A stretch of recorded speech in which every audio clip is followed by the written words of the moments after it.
Allah wa rasulah faqad faza fawzan 'azima. Amma ba'd.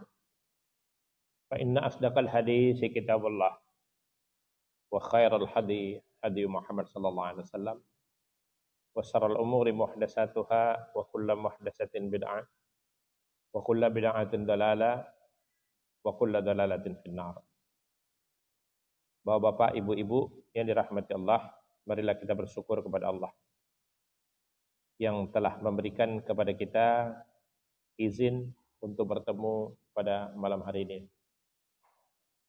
Tentu kita selalu berharap kepada Allah Subhanahu wa taala untuk menambahkan kemauan kepada kita semua dan untuk menambahkan hasil dari kemauan tersebut adalah ilmu yang manfaat. Karena inilah yang kita bawa pulang. Beramal tanpa ilmu batal amalnya. Untuk itu kita selalu sandarkan kepada ilmu. Bagaimanapun untuk menopang iman kita, untuk menopang amal kita dibutuhkan ilmu. Kita sedang berbicara tentang ilmu fikih. Di dalamnya kita sedang berbicara juga tentang bab zakat. Hari ini kita akan masuk kepada zakat pendapatan. Atau bisa dikenal juga sekarang zakat profesi. Atau zakat gaji. Banyak namanya ya. Sebelum saya masuk kepada inti persoalannya, saya baca dulu rincian daripada persoalan tersebut. Seorang karyawan atau pegawai yang mendapatkan gaji bulanan atau lainnya tidak terlepas dari dua kondisi. Ya. Jadi kalau orang nerima gaji bulanan itu tidak terlepas dari dua kondisi. Dan ini semua pasti kita rasakan. Orang kantoran. Ya. Yang masih ngantor siapa nih? Masih banyak ya. Masih banyak di antara kita yang masih terima gaji dari kantor. Kondisi pertama, dia memiliki harta yang telah mencapai nisab.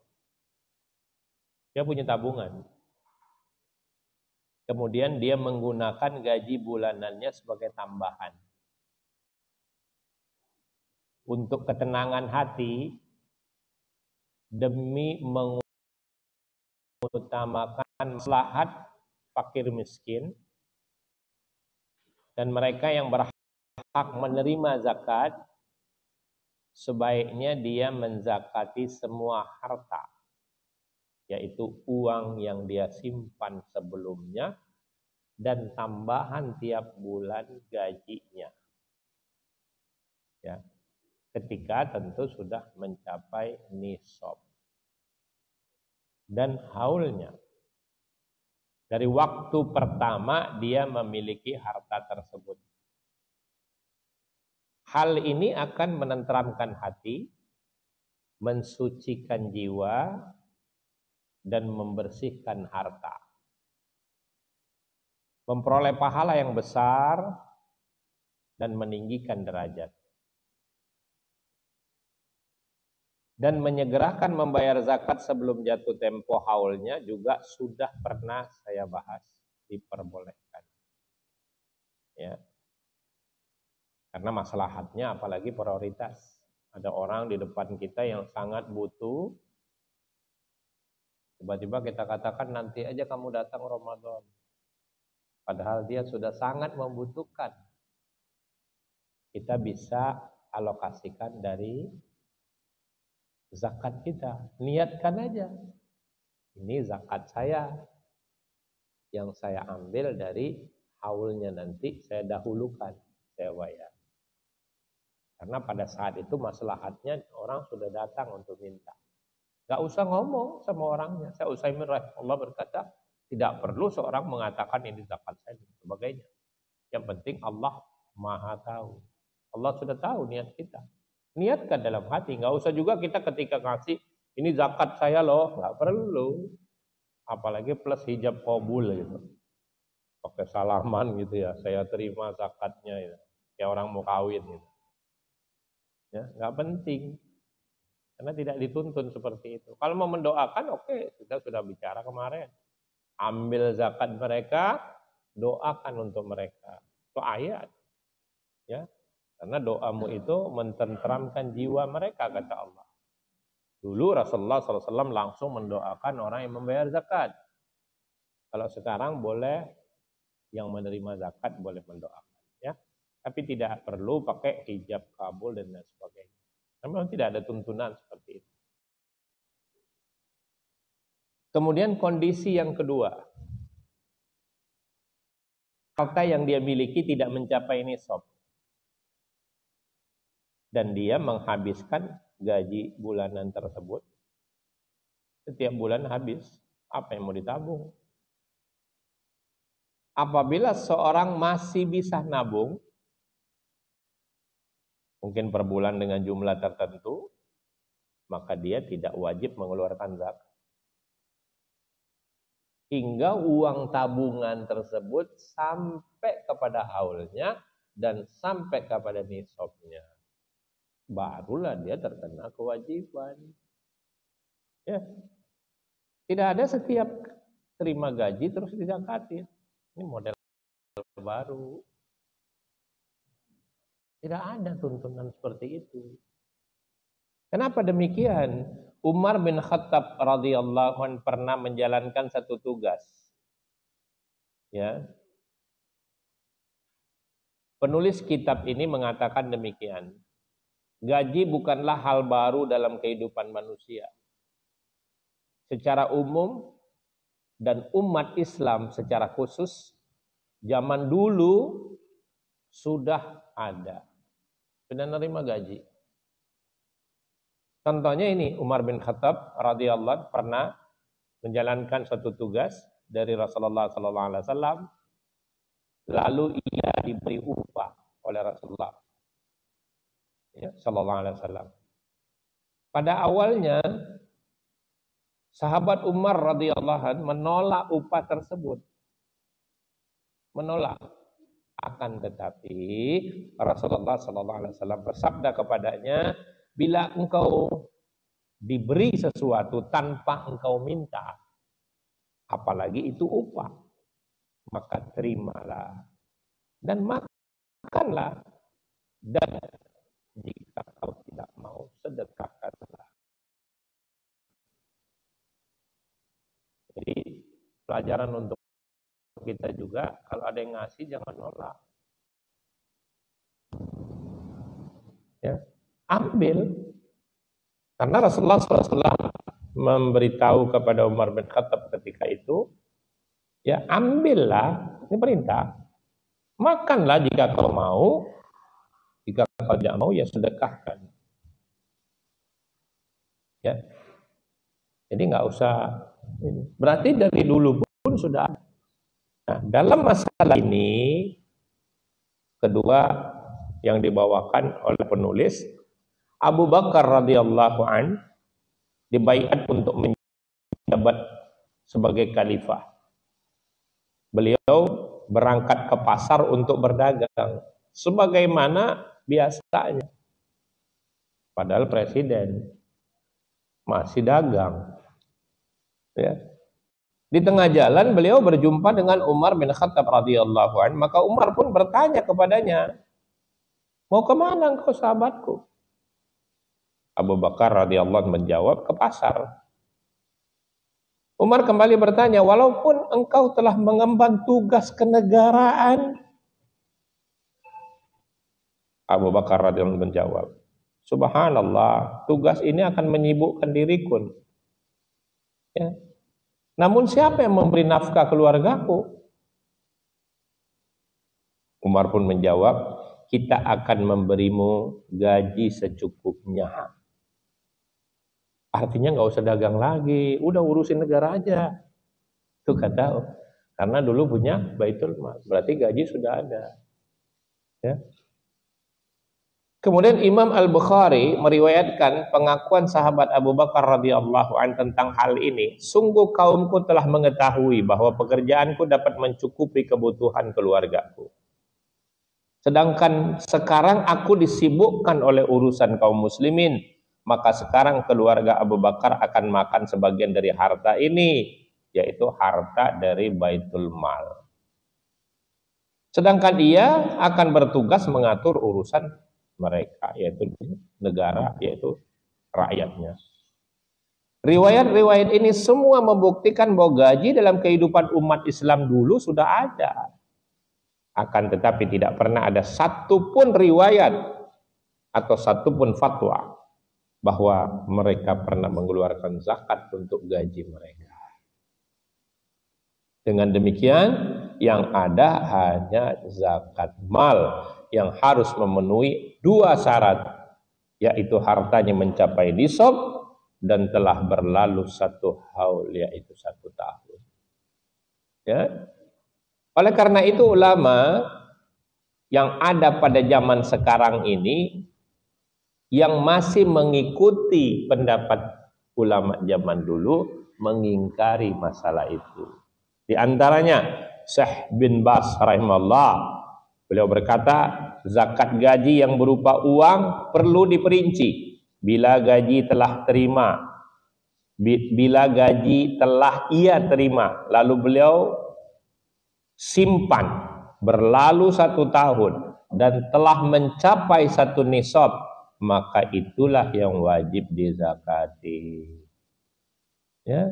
Adapun bila gajinya kurang dari nisab atau belum berlalu 1 tahun, bahkan ia belanjakan sebelumnya untuk dia makan, maka tidak wajib dizakati.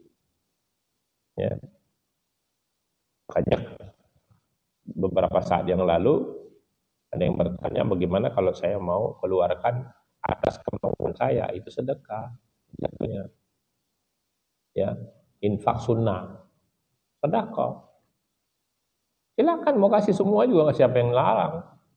Ini gaji saya, semua saya mau kasih, ya silakan, siapa ngelarang itu. Tapi kan syariat tidak minta, itu kan kemauan kamu, ya kan? Ya jangan salahkan syariat dong. Kecuali sekarang ada sebagian kaum menetapkan gaji zakat, zakat gaji 20%. Mereka menganalogikan kepada rikash. Rikash itu harta penemuan. Ya, memang zakatnya 1/5, 20%. Yang bikin aturan itu siapa? Berarti kelompoknya. Kelompoknya yang membuat aturan tersebut. Bahkan sebagian ulama-ulama kontemporer mengatakan mereka ini merampok atas nama agama. Jelas.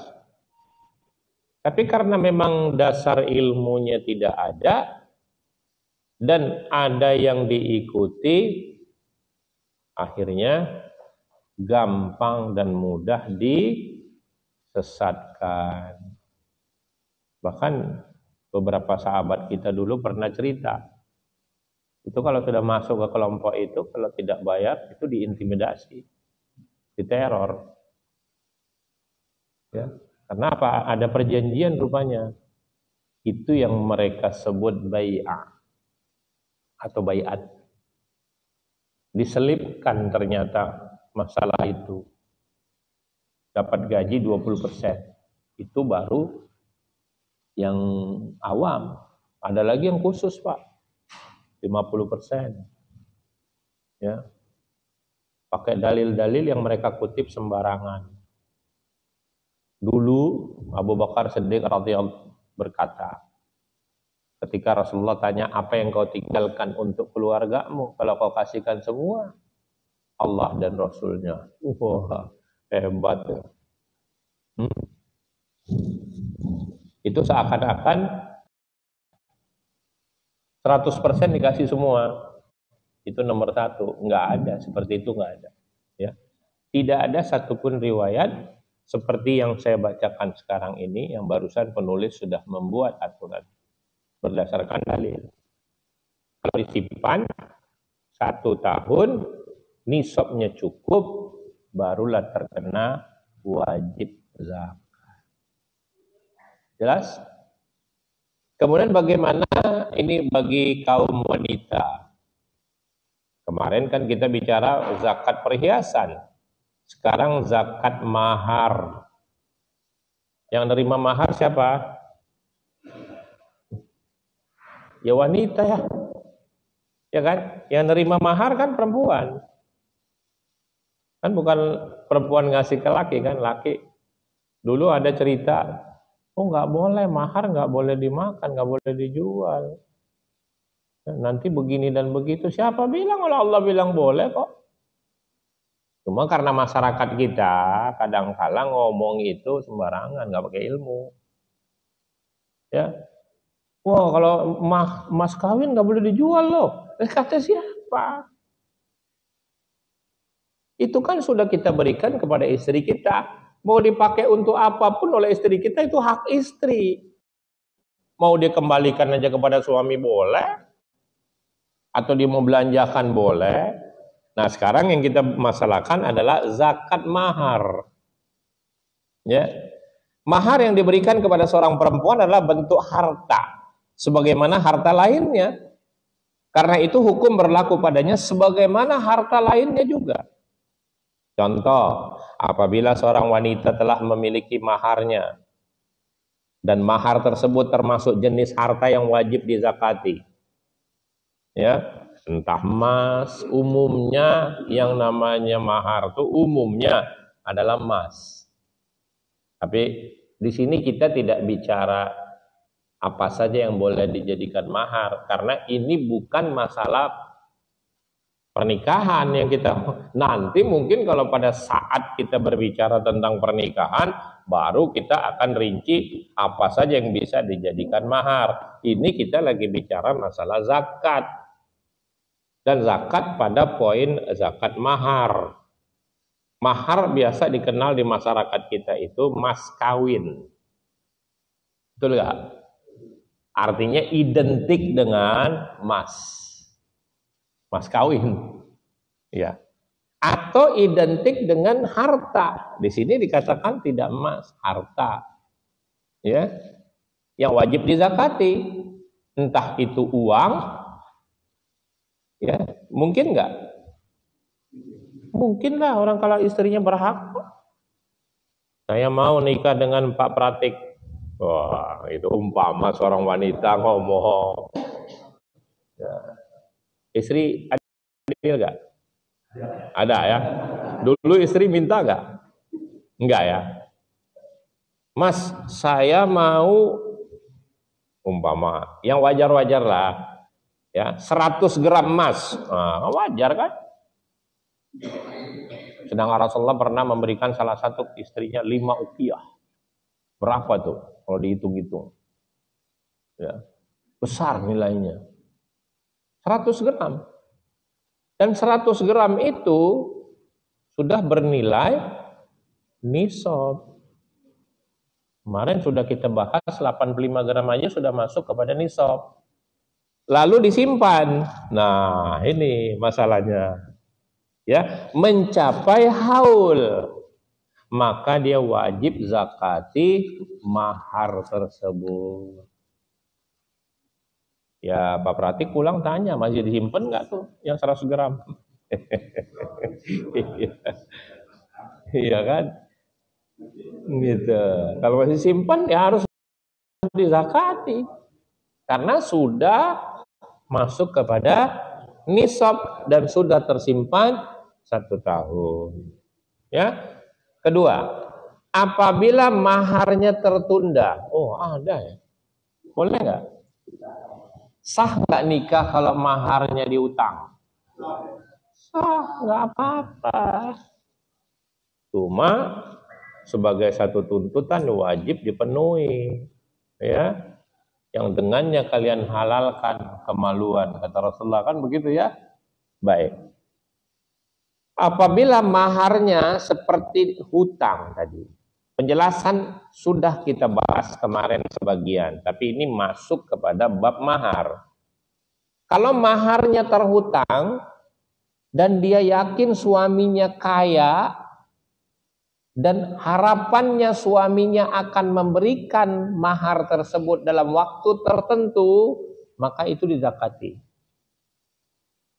Tapi kalau suaminya miskin dan tidak ada harapan untuk mahar juga boro-boro diharapin gitu, susah, ya sudah tidak perlu dizakati. Kenapa ini terjadi hukum?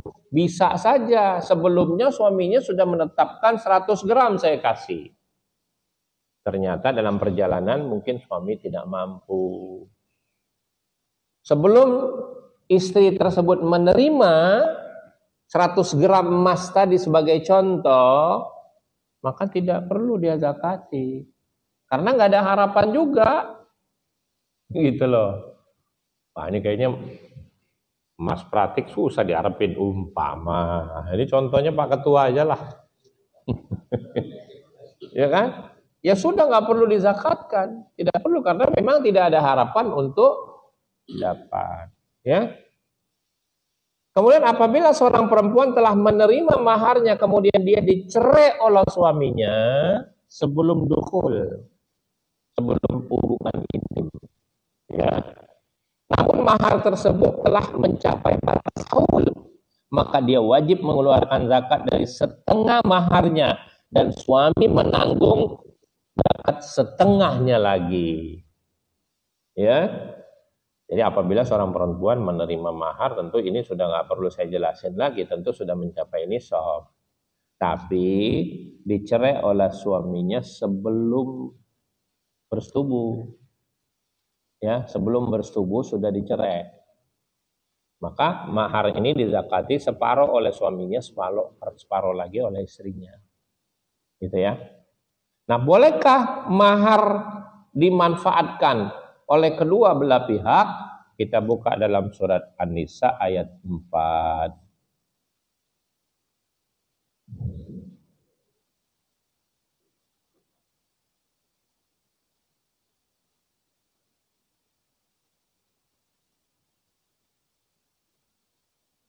Surah An-Nisa ayat 4 coba dibaca. Surat 4 ayat 4 ya. Kita buka dulu.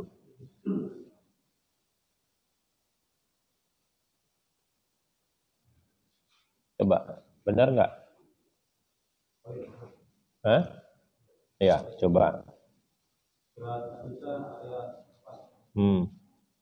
Berikanlah mas kawin atau mahar kepada wanita yang kamu nikahi sebagai pembelian dengan penuh kerelaan. Iya.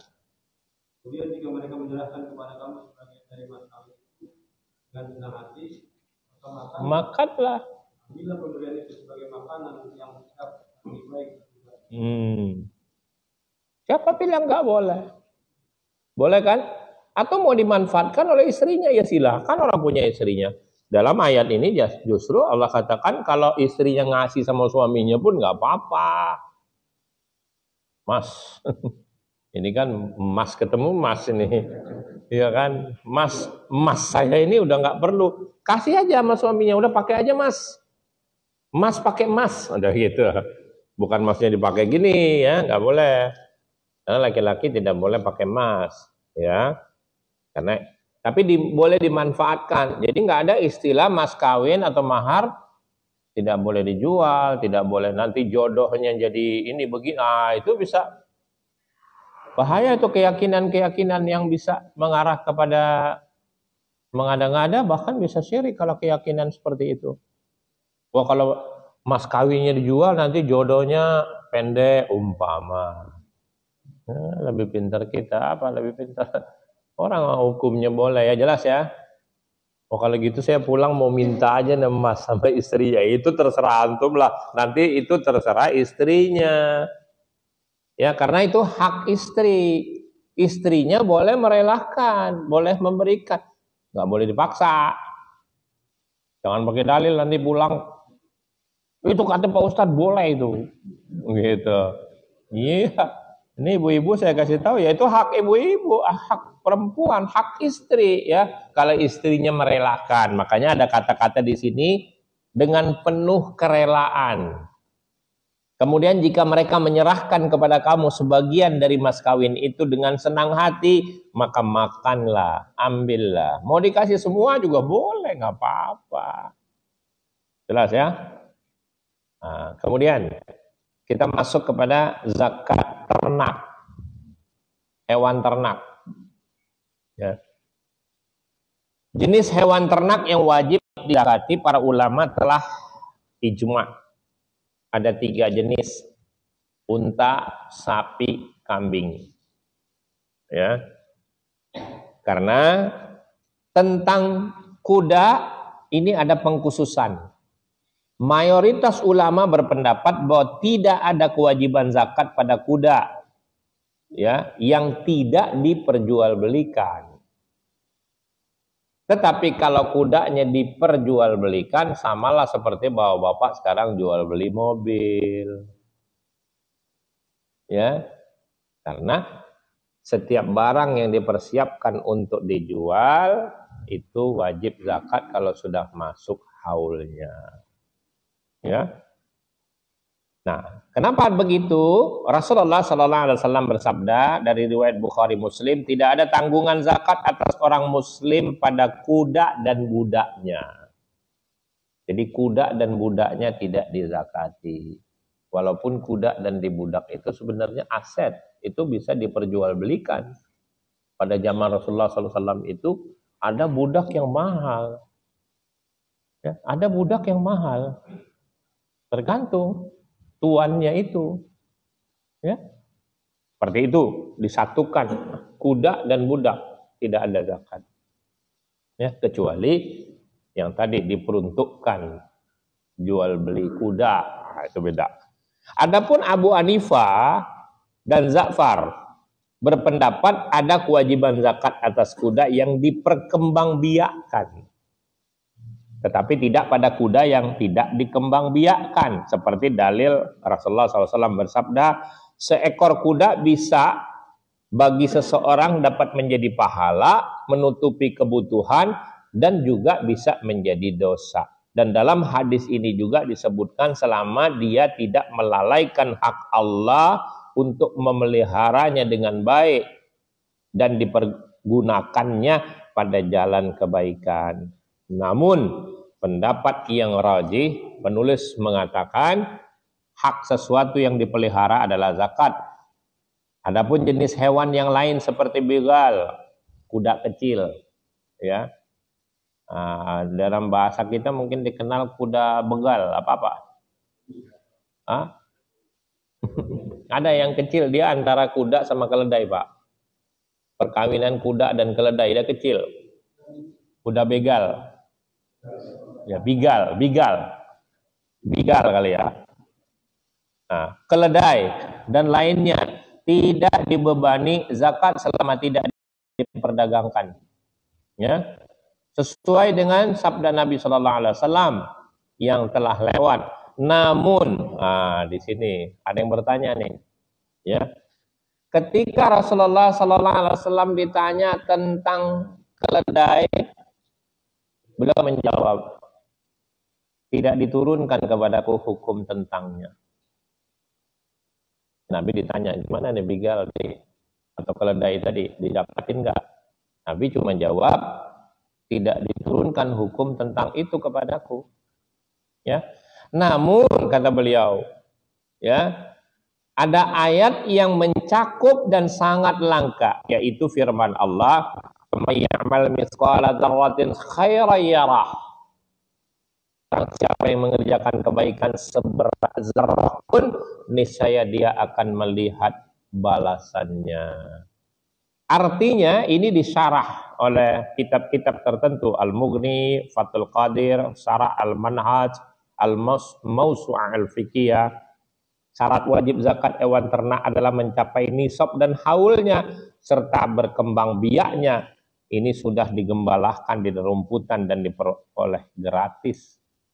Jadi dia makan tidak tidak diambil dari biaya, tapi gratis, makan rumput. Ya. Nah, oleh karenanya kalau hasil daripada itu mau disedekahkan, silahkan. Sekecil apapun yang disedekahkan oleh seseorang, dia pasti akan melihat hasilnya. Pahala maksudnya, ya.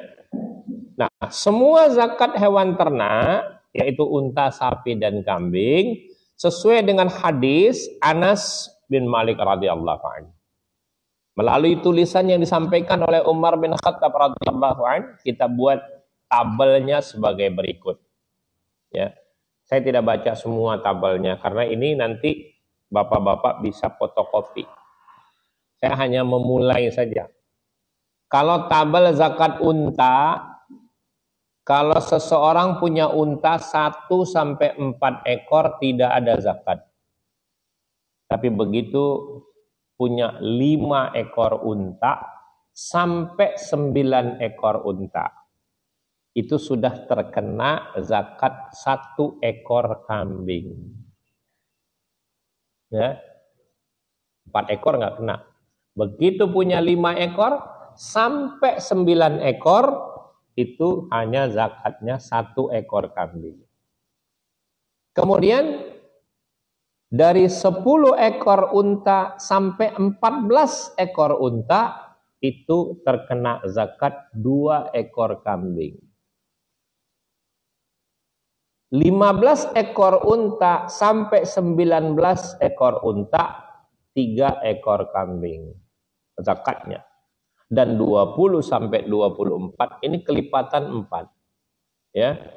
4 ekor kambing. Kemudian 25 ekor sampai 35 ekor. Oh, naiknya jauh nih. Naiknya 10. Maka diberikan 1 ekor bintu Makdah. Jadi bintu Makkah itu yaitu unta betina yang telah genap berumur 1 tahun. Itu zakatnya. Ya. Yaitu unta betina yang telah sempurna 1 tahun umurnya. Ia dinamakan demikian karena induknya telah dapat menemui dan bisa hamil kembali. Dan begitu seterusnya 36 sampai 45. Ya, 46 naik langsung ke 60. Ya. Nanti dari 61 naik lagi sampai ke 75. Dari 76 naik ke 90. Ya, dari 91 sampai 120 ekor unta dikasihlah 1 ekor hiqqa. Nah, hiqqa ini 2 ekor bintu labun. Ini bintu labun nanti bisa dilihat. Ini berumur 2 tahun. Untanya berumur 2 tahun. Ya, ini dinamakan demikian. Kemudian 1 ekor hiqqa ini adalah berumur 3 tahun yang masuk kepada tahun keempat. Sampai ada umurnya unta tersebut. Ya. Terus ini ada tabelnya sampai 209 ekor. 209 ekor. Itu 4 hiqqa plus 5 ekor bintu labun. Nanti tabelnya akan difotokopi. Ya. Demikian jumlah di bawah 10 ekor disamakan. Namun apabila telah genap 10 ekor, kewajiban zakatnya berubah dari hiqqa dan bintu labun. Sesuai dasar yang kami sebutkan di atas, bahwa pada setiap 50 ekor unta, zakatnya 1 ekor hiqqa. Dan pada setiap 40 ekor unta, zakatnya adalah 1 ekor bintu labun. Dan meliputi semua jenis unta. Ya, mau unta apa kayak dia, yang penting jenisnya unta. Karena nanti juga akan kambing, banyak jenisnya Pak. Ada kambing Jawa, ada kambing domba, ada kambing etawa, ya kan? Sama, yang penting tidak dilihat besar kecilnya kambing, yang penting jumlah ekor kambing. Seperti itulah nanti sapi. Ya. Nah, bagaimana kalau sapi? Zakat sapi ini beda lagi. Ya. Di sini dikatakan 1 sampai 29 ekor sapi tidak terkena zakat. Ya. Nah, begitu masuk 30 ekor sapi sampai 39 itu dikasih 1 ekor tabi, yaitu jantan atau betina yang 1 tahun sapinya. Ya. Begitu masuk kepada 40 ekor sampai 59 ekor, maka dikasih 1 ekor musinna, sapi yang berumur 2 tahun. 60 ekor sampai 69 ekor sapi diberikan 2 ekor tabi. 2 ekor tabi ini betina 1 tahun tadi. Umurnya 1 tahun. Tapi dikasih 2 ekor. Ya.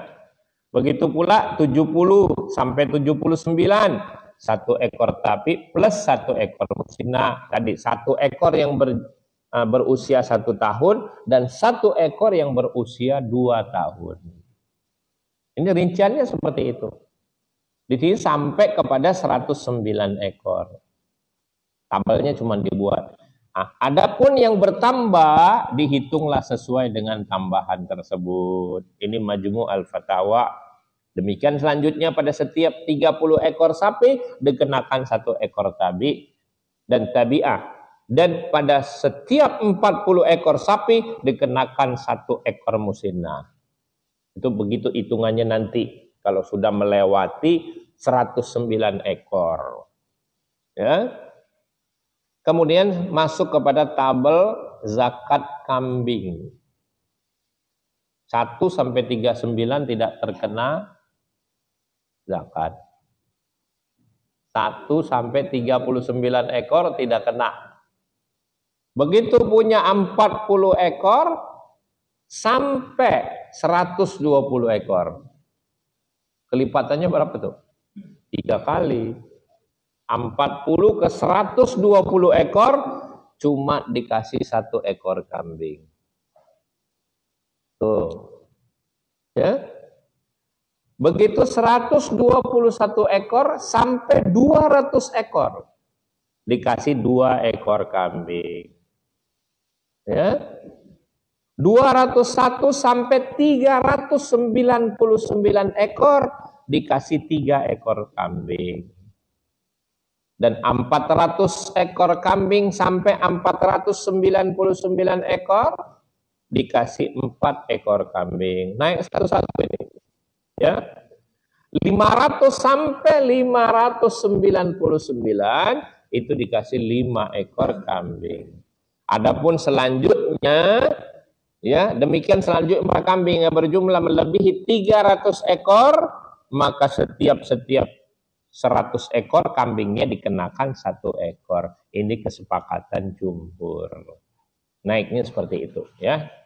Nah, kambing yang dikeluarkan sebagian zakat boleh dari jenis apa saja. Domba kayak biri-biri, kayak bandot, kayak betina, apa saja boleh. Tidak mesti jantan, boleh betina. Karena di sini tidak ditentukan harus jantan apa tidak, ya. Ketentuan-ketentuan yang harus diperhatikan oleh amil zakat. Perhatikan, ini saya baca yang kemarin saya udah omongin. Tapi ini dalil yang mau saya baca sekarang. Ya. Ketentuan-ketentuan yang harus diperhatikan oleh amil zakat dan pemilik hewan. Dulu kan kolektor, Pak. Ambil. Ya, ada bukan debt kolektor, tapi kolektor zakat. Itu karena ada kesannya beda nanti omongannya. Ya, yaitu hewan yang dijadikan zakat hendaknya dalam kondisi pertengahan, tidak terlalu bagus dan tidak terlalu jelek. Kenapa demikian? Amil zakat hendaknya tidak mengambil hewan-hewan yang paling bagus. Mentang-mentang disuruh ambil yang paling bagus, nggak boleh ternyata. Ya, karena Nabi SAW bersabda kepada Mu'adz radhiyallahu anhu. Ketika beliau mengutusnya ke Yaman, waspadalah kau terhadap kehormatan harta manusia. Janganlah kau ambil yang paling baik dari harta manusia. Dan waspadalah kau akan doa orang-orang yang terzalimi, karena antara dia dan Allah tidak ada penghalang. Ini hadis riwayat Bukhari Muslim. Kemudian dari riwayat Aisyah radhiyallahu anha, dia berkata, ditunjukkan kepada Umar seekor kambing zakat. Kemarin sudah saya omongin ini. Lantas ia pun melihat kambing yang gemuk dan memiliki kantong susu yang besar. Maka dia bertanya, kambing apa ini? Mereka para sahabat menjawab, kambing zakat. Lalu Umar radhiyallahu anhu berkata, pemilik kambing ini tidak memberikan secara tulus. Ya. Janganlah kalian menzalimi harta orang lain. Janganlah kalian hanya mengambil harta yang paling baik dari kaum muslimin. Jangan kalian mengambil yang paling gemuk seperti ini. Artinya tidak boleh mentang-mentang suruh ambil yang paling bagus yang diambil. Ini orang nggak rela ini. Ini orang nggak rela ngasihnya ini sepertinya. Karena ini berlebih-lebihan, Pak. Nggak boleh. Ya, biasanya diserahkan, ini ada tambah. Biasanya diserahkan kepada si pemilik. Si pemilik yang mengasih. Jadi bukan hak untuk yang pengambil, bukan. Tapi pemilik menyerahkan. Kan pengambil cuma tugas untuk ngambil doang, bukan penentu. Ya. Nah, kemudian pemilik hewan hendaknya tidak memberikan hewan yang paling buruk pula. Di antara hewan yang dimiliki seperti hewan yang cacat, yang sakit, yang lumpuh, atau yang sudah tua, tidak dapat dimanfaatkan, atau mengurangi nilainya, ini semua tanggung jawab si pemilik. Ya. Sebagaimana secara umum dalil ini berlaku untuk semua, walaupun ini sebenarnya ditujukan untuk zakat perkebunan, tapi ternyata ulama mensamaratakan ayat ini. Maksudnya adalah surat Al-Baqarah ayat 267. Silakan dibaca.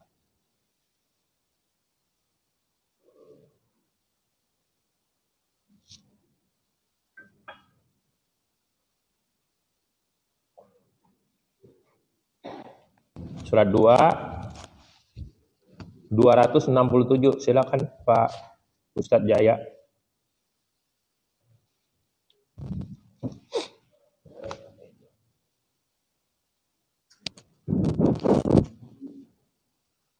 Surat Al-Baqarah 267.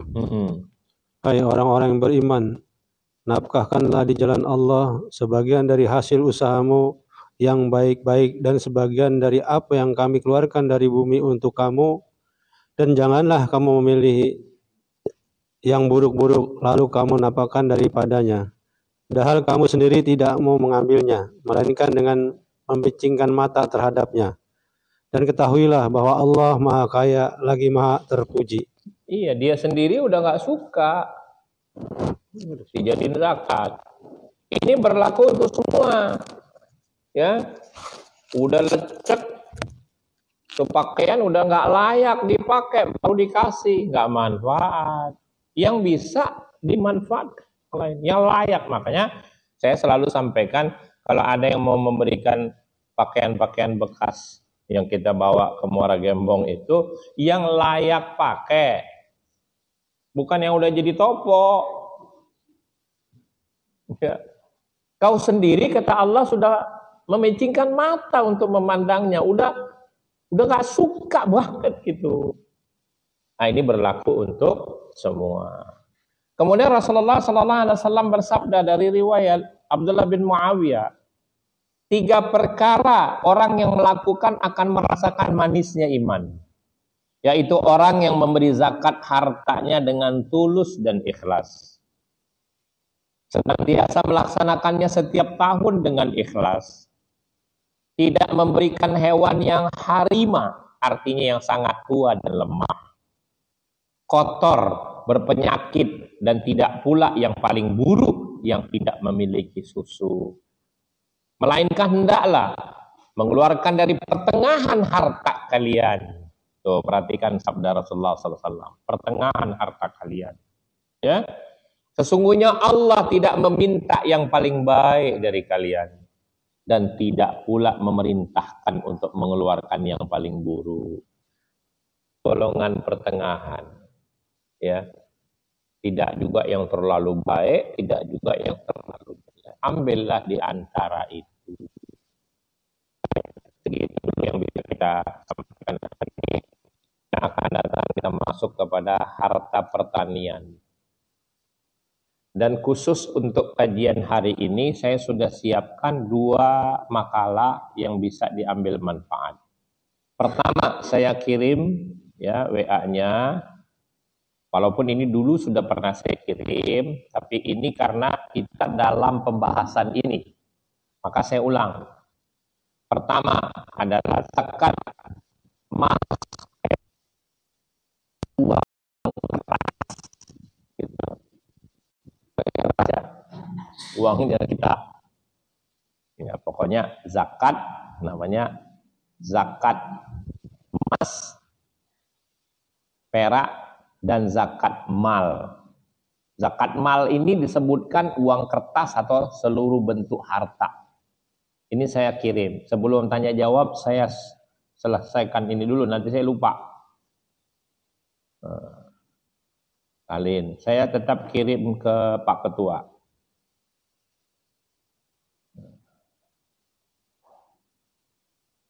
Pak Supratikno ya, saya kirim ya, nanti tolong di.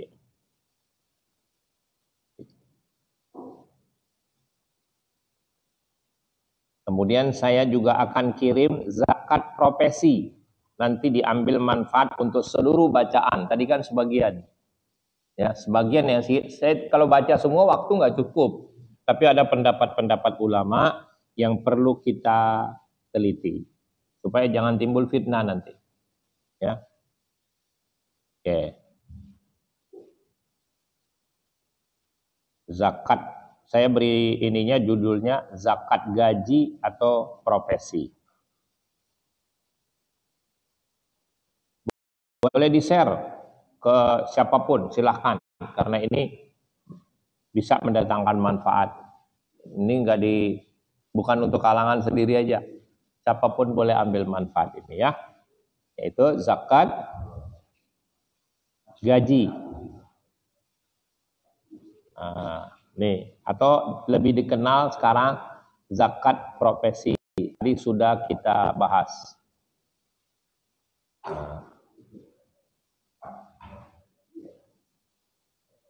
Alin. Plus zakat hewan ternak, karena sudah selesai hari ini, saya kirim juga. Lengkap kok di sini. Berarti 3 hal sudah kita bahas tuntas, ya. Zakat hewan ternak.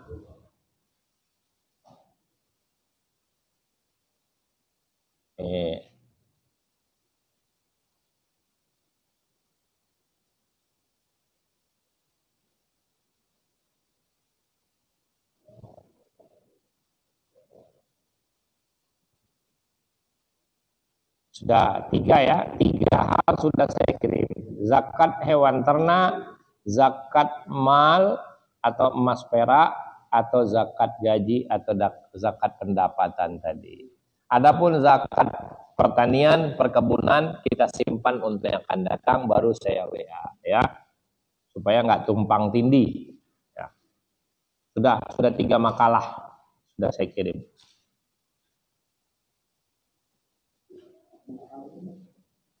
Baik, saya mau tanya sekarang. Ya. Waalaikumsalam warahmatullahi wabarakatuh.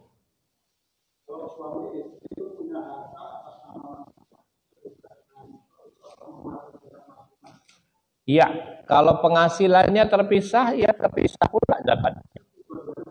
Betul. Ya. Adapun teknis mau penggabungan itu membicarakan pribadi. Umpama istri kerja, punya penghasilan, dia simpan uangnya, ya wajib zakat. Begitupun suami. Ya, tapi kalau istri tidak punya penghasilan, cukup suami saja. Karena harta keseluruhan kan milik suami, yang dimanfaatkan oleh istri. Tapi kan istri juga banyak yang punya penghasilan, maka dia tetap terkena wajib zakat. Adapun penggabungan itu teknis saja nantinya, ya. Seperti kemarin sudah kita bahas, Pak. Bapak punya senilai 20 gram emas.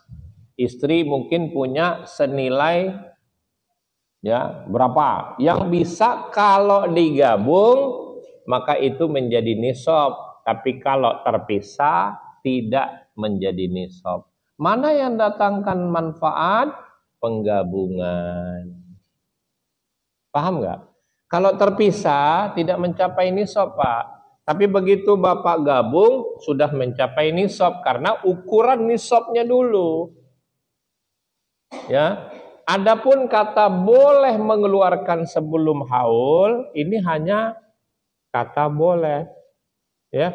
Tapi kalau nisab nggak ada. Belum capai nisab terus dikeluarin zakat itu udah ada. Nah, untuk itulah terjadi penggabungan yang sebagian ulama mengatakan manfaatnya pasti lebih baik, lebih besar pahalanya, menaikkan derajat dan lain sebagainya. Sudah saya baca tadi.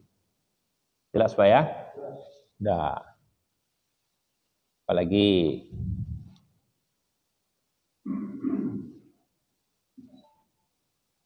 ya kan? Boleh? Siapa mau tanya?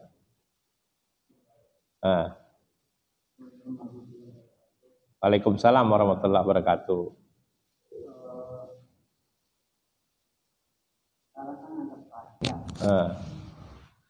Itu kalau sudah keluar pajak apa dijakatin apa enggak kalau udah satu haul, satu nisab dan satu haul gitu. Baik, saya jawab tegas tidak. Ya, pajak tidak termasuk zakat. Karena pajak ini adalah suatu pemaksaan. Zakat adalah kerelaan. Ya. Lagipun kalau kita bicara masalah pajak ini bukan aturan syariat. Aturan syariat kalau sudah bicara pajak itu kepada yang di luar Islam, yang tinggal di negeri Islam, sebagaimana dalam surat At-Taubah ayat yang ke-29. Jizya itu adalah pajak yang orang kafir tinggal di negeri kaum muslimin. Adapun sekarang pajak ini bukan aturan syariat, jadi tidak bisa dimasukkan kepada zakat. Ya zakat tersendiri karena Bapak zakat itu adalah simpanan haul dan nisab. Adapun pajak per item, tidak semua per tahun.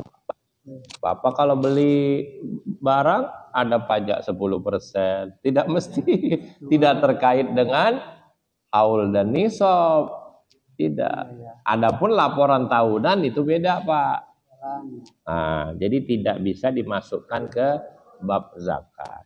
Coba baca surat 9 ayat 29. Asal mula pajak ini seperti itu. Tapi sekarang kan setiap ini kan kena pajak ya. Nah, itu di luar zakat. Di luar zakat. Bukan aturan yang dibuat oleh syariat. Nah, sanksinya bukan sanksi syariat, tapi sanksi hukumnya adalah kepada ulil amri. Gitu loh, Pak.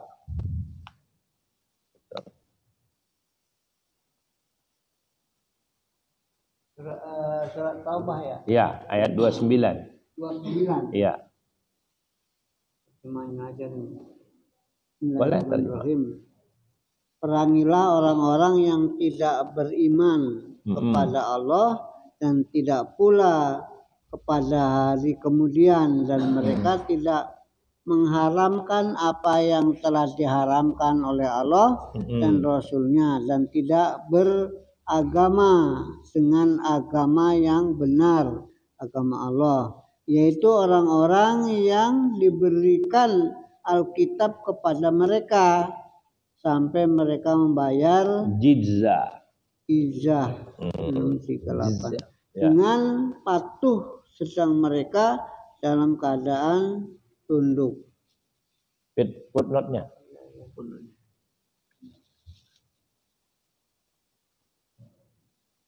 Catatan kaki.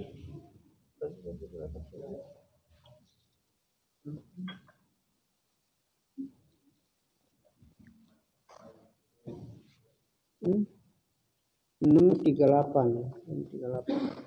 Iza ialah pajak kepala yang dipungut oleh pemerintah Islam dari orang-orang yang bukan Islam sebagai imbangan bagi jaminan keamanan diri mereka. Ya. Jadi kita tidak masukkan pajak dalam pembahasan zakat. Walaupun Bapak bayar zakat, tetap terpisah dengan pajak. Tidak bisa niatkan itu karena diperuntukkannya loh, hati-hati. Ayo. Zakat sudah jelas. Ya, sudah jelas kemana harus disalurkan. Kalau pajak tidak. Ya, tidak ada. Pajak disalurkan kepada 8 asnaf itu tidak ada. Yang ada hanya zakat kepada 8 golongan. Jadi diperuntukkannya aja sudah beda. Iya. Baik. Jadi jizya itu adalah pajak kalau dalam ininya. Baik, apalagi? Ibu-ibu ada yang mau tanya? Atau zakat perhiasan mungkin ibu-ibu mau tanya? Silakan. Atau mahar masih disimpan? Silakan. Gimana Ustaz? Dulu saya belum tahu, ya sudah yang lalu ampunan. Sekarang ngeluarin, bikin haulnya. Nah, gitu. Gampang kok Islam. Ya, itu ada apa? Pertanyaan atau apa ini? Oh, iya ya, kirain mau mengajukan pertanyaan. Cukup? Bagaimana Ustaz? Oh ya, boleh. Apabila pengerjaan tapi ya, haul itu belum, artinya tidak terpakai dalam 1 tahun gitu. Itu pengerjaan aneh gitu. Pertanyaannya, apakah itu benar atau salah itu? Haul itu untuk yang nggak dipakai 1 tahun gitu. Bukan. Harta yang pokoknya ketentuan syariat, ketentuan agama, kalau mau bayar zakat kan nisab dulu baru haul. ya. Haul 1 tahun. Nah, Bapak kalau mau mengeluarkan sebelum 1 tahun pun diperbolehkan. Dengan hitungan ini saya niatkan zakat. Nanti tetap Bapak harus buat haul. Maksudnya patokannya kan setahun. Kalau enggak bagaimana mau menghitung? Nah, kapan haulnya dihitung? Ketika Bapak simpan uang untuk mencapai nisab tadi.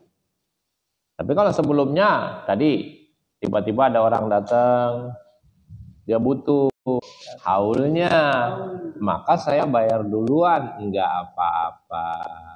Boleh, diperbolehkan berdasarkan hadis 632. Ya. Bapak baca 632. Bawa bulu maram enggak? Enggak. Oke, yang bawa aja deh. Jadi itu diperbolehkan. Ya. Ada sebagian mengatakan demikian. Kalau sebelum haul sudah dikeluarkan zakatnya, jangan sesali kemudian. Ya. Karena ini syariat tidak minta, tapi kita yang mau demikian. Maka ada kata boleh, bukan perintah. Boleh jadi pada tahun haul itu, contohnya pada bulan Ramadan yang akan datang, kita seharusnya mengeluarkan zakat. Tapi kita mau buru-buru mengeluarkan sekarang, kecuali datang orang minta, mau diapain? Tapi ini kita mau, kemauan saya sendiri mau keluarkan gitu. Tidak dilarang, cuman boleh jadi nanti pada bulan Ramadan sebenarnya nisabnya tidak cukup. akan terpakai, mungkin ada hal-hal lain yang semestinya juga tidak terkena wajib zakat. Cuman kita sudah mengeluarkan dahulu. Ya sudahlah, janganlah disesali. Ikhlaskan saja. Bukankah tadi ayatnya sudah kita baca? Sebesar zarrah pun yang Bapak sudah keluarkan itu pasti akan diperhitungkan sebagai nilai pahala di sisi Allah. Begitu. Ya Pak ya? Diambil oleh fuqara masakin atau oleh hamil juga. Sekarang sih sudah tidak ada hamil zakat. Hampir bisa dikatakan sudah ini. Ya langsung fuqara wal masakin. Itu dilangsungkan karena tugas adanya 8 asnaf itu adalah jika nanti di akhir-akhir pembahasan ini ada, ya, jika dijalankan oleh ulil amri atau wadah bazis. Kalau individu perseorangan, mulailah apa yang dimulai oleh Allah. Allah memulainya dengan fuqara wal masakin dan seterusnya. Gitu. Nggak perlu lagi cari amil. Ya sudah, langsungin. Sekitar kita banyak yang fuqara. Ya, fuqara nggak ada, miskin lebih banyak. Kalau hitungan kita lebih banyak miskin daripada fuqara ya. Punya. Jadi nggak usah nyari-nyari kemana-kemana. Di sekitar kita juga banyak yang memang tidak mencukupi. Dia punya penghasilan, dia ada gaji, tapi tidak cukup. Itulah masakin. Kalau fuqara memang sama sekali tidak punya penghasilan. Gitu. Mana yang harus didahulukan? Ya dahulukan fuqara dulu, karena mereka yang paling butuh. Baru masakin. Susunan ayatnya begitu. Surat 9 ayat 60 nanti diulang-ulang bacanya. Gitu ya. Baik. Cukup ya Pak? Subhanakallahumma bihamdika asyhadu an la ilaha illa anta astaghfiruka wa atubu ilaik. Wassalamualaikum warahmatullahi